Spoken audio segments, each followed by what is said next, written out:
E aí galera, estamos de volta com mais um vídeo rapidinho sobre a série Pequenas Coisas que Fazem a Vida Ser Melhor. Esse vídeo faz parte de uma série de vídeos com curta duração, explorando um ou dois assuntos no máximo, e que a intenção é de mostrar pequenas soluções que acontecem aqui no Canadá que poderiam ser implementadas no Brasil para fazer a vida ficar melhor. Porém, antes de começarmos com o assunto específico do vídeo de hoje, duas coisas rapidinhas que eu gostaria de falar com vocês. A primeira é o seguinte: eu costumo colocar músicas no fundo musical dos meus vídeos que são baixadas do site chamado Incompetech.com. Esse site é um site livre para pessoas que querem usar músicas, trilha sonora nos vídeos. Porém é o seguinte, ele é de um compositor chamado Kevin MacLeod. Só que é o seguinte, algum espertinho, uma empresa, sei lá o que, espertalhão, chegou no YouTube dizendo o seguinte: não, essas músicas são minhas, e aí tá a maior polêmica, a maior confusão, porque esse Kevin MacLeod é o compositor das músicas, mas como uma empresa chegou dizendo que as músicas eram deles, tá essa confusão e a gente não tá podendo ainda utilizar enquanto o YouTube não resolver de quem é realmente essas músicas, tá bom? O segundo assunto, e duas pessoas me falaram sobre isso, eu quero reconhecer um erro que eu cometi no vídeo passado, no primeiro vídeo, aliás, dessa série, quando eu falei a respeito dos preços dos passaportes. Esse é o site, vamos botar para gravar aqui. E alguém também me perguntou qual era o programa que eu usava para gravar, tá? Deixa eu botar para gravar aqui esse site. Eu uso o programa chamado Cam Studio, tá bom? Vamos lá. Os preços do passaporte do Canadá. Eu cometi um erro naquela vez, gente, eu reconheço isso, peço desculpas, mas deixa eu corrigir. Porque eu calculei os preços do passaporte para canadenses em território canadense, quando deveria, para ser justo, calcular o preço de passaporte para cidadãos canadenses fora do Canadá, que é isso daqui, tá? Então o preço é $100, o mesmo preço do passaporte brasileiro para cidadãos brasileiros fora do Brasil. Porém é o seguinte, nós temos aqui também diferença de preços: $35 para crianças de 3 a 15 anos e $20 apenas para crianças abaixo de 3 anos. Ora, isso para uma família. Vamos imaginar que uma família de 5 pessoas, vamos puxar aqui a calculadora, trazer a calculadora para essa tela, uma família de 5 pessoas, tirando o passaporte brasileiro, 5 vezes 100, lógico, não precisa nem de calculadora, vai dar $500 para essa família, tá? A mesma família de 5 pessoas, imaginando que seja um pai e a mãe, maior de 18 anos, claro, e 3 filhos, um filho entre 3 e 15 anos, 2 filhos, vamos dizer, 2 filhos entre 3 e 15 anos e um filho entre 3 anos, estou me atrapalhando tudo, na faixa de $20 o preço. Então, o pai e a mãe, $100 mais $100, mais 2 filhos de 35, tá? 35 mais 35, mais um filho de abaixo de 3 anos, $20.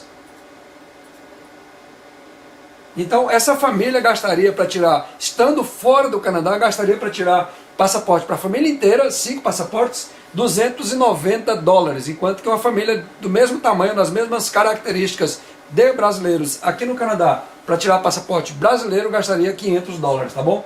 Então eu realmente errei nisso daí, mas o cerne da questão é o seguinte, que o brasileiro continua se ferrando mesmo.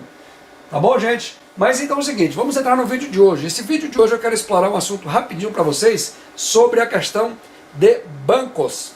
Aqui no Canadá, os horários de bancos, diferentemente do Brasil, eles não são regulamentados pelo governo. Aqui os bancos são livres para fazer o horário que eles quiserem, para abrir fim de semana. Então eu fui filmar algumas fachadas de banco para vocês verem. E olha só que coisa interessante, deixa eu voltar aqui essa imagem.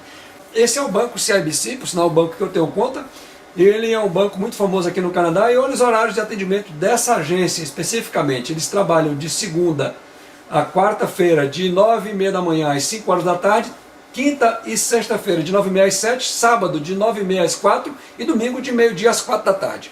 Esse é um outro banco chamado TD, é um outro banco muito grande aqui no Canadá também, muito forte, e ele tem mais ou menos os mesmos horários de atendimento. Veja só, que interessante. Essa é a fachada do banco. Agora veja os horários de atendimento. De segunda a quarta-feira ele tem esse horário, até às 6 da tarde. Quinta e sexta-feira ele funciona até mais tarde. E esse é o HSBC. Veja bem, o HSBC tem horários diferenciados para agências. Nessa agência especificamente o horário é igual ao do Brasil, de 10 às 4. Sábado e domingo fechado. Mas veja só o que acontece com essa outra agência do mesmo banco em um local diferente da cidade. Essa é a fachada do banco. E aqui os horários são diferentes. De segunda a sexta-feira eles abrem pela manhã às 9 até às 5, de sábado abrem de 10 até às 2 da tarde, domingo é fechado. Agora me respondam uma coisa, senhoras e senhores. Por que aqui no Brasil o governo, através do Banco Central do Brasil, que é um órgão oficial do governo brasileiro, determina os horários de funcionamento dos bancos, independente da região, da localidade, das necessidades específicas de cada região? Isso é um absurdo. Isso é algo que não entra na cabeça. Para que... Gente, banco é um comércio, é uma atividade comercial como qualquer outra. Agora, o governo brasileiro, ele tem a mania, péssima mania, diga-se de passagem, de determinar, de se intrometer na vida das pessoas e empresas de uma maneira massacrante. O Daniel Fraga, um abraço para você, Daniel Fraga, fez um vídeo há um tempo atrás muito interessante sobre como o governo brasileiro, como o Brasil é um país dominador, é um país preso, é um país que não há liberdade comercial, não existe isso. Gente, como eu já falei, banco é um negócio como outro qualquer. Deixe que os bancos determinem os seus horários de funcionamento de acordo com o mercado. O mercado é que tem que determinar isso, não uma norma imbecil do Banco Central brasileiro, que essa norma, deixa eu explicar uma coisa para vocês.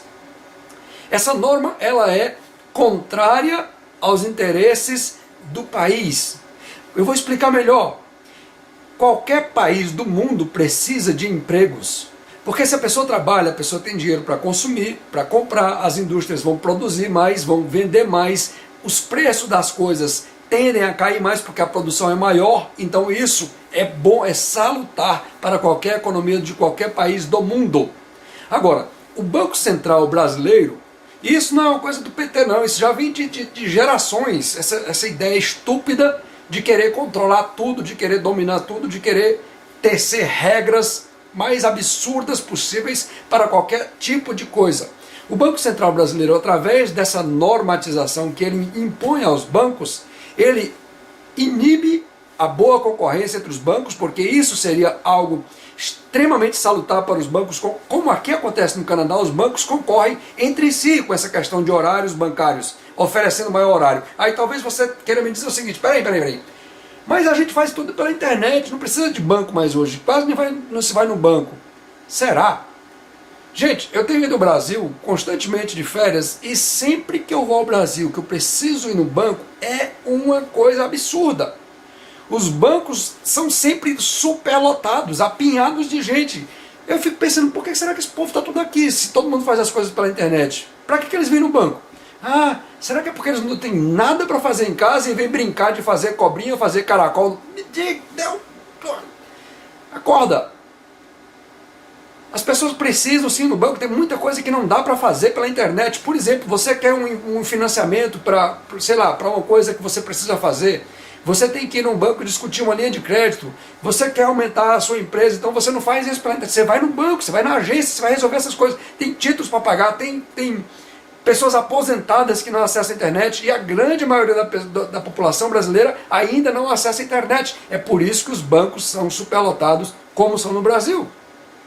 Se nós tivéssemos horários flexíveis de bancos no Brasil, o que ia acontecer é o seguinte: as pessoas, para trabalharem pelas leis brasileiras, para trabalharem em jornada de trabalho direto, o máximo permitido por lei é de 6 horas. Então você imagina, um banco que abriria às 8 da manhã, fechando às 8 da noite, seriam 12 horas de expediente aberto ao público. Isso facilitaria a vida das pessoas que durante o dia não podem ir ao banco para resolver qualquer outro tipo de assunto, porque elas estão nos seus trabalhos, lógico. E isso também iria melhorar muito a condição de empregabilidade, porque ia abrir postos de trabalho. Seriam 2 turnos de 6 horas, ao invés de apenas um turno de 6 horas, como é atualmente. Gente, é algo que não entra na minha cabeça. Essa ideia absurda do Brasil de ser um país extremamente controlador de normas, de regras absurdas que não levam a nada, que só trazem prejuízo para a população. Está na hora de acabar com isso, está na hora de liberar os horários de bancos, facilitar as coisas, a vida das pessoas que dependem de serviços de banco, e ainda existe uma multidão gigantesca que depende desses serviços. É isso aí, galera. Espero que você tenha gostado. Me ajude mesmo. Eu conto com você para divulgar esse vídeo, para divulgar esse material. O Brasil precisa acordar imediatamente, tá bom? A gente se vê no próximo vídeo. Um abraço a todos. Tchau. Fui, galera. Se você gostou, dá um joinha aí, rapá.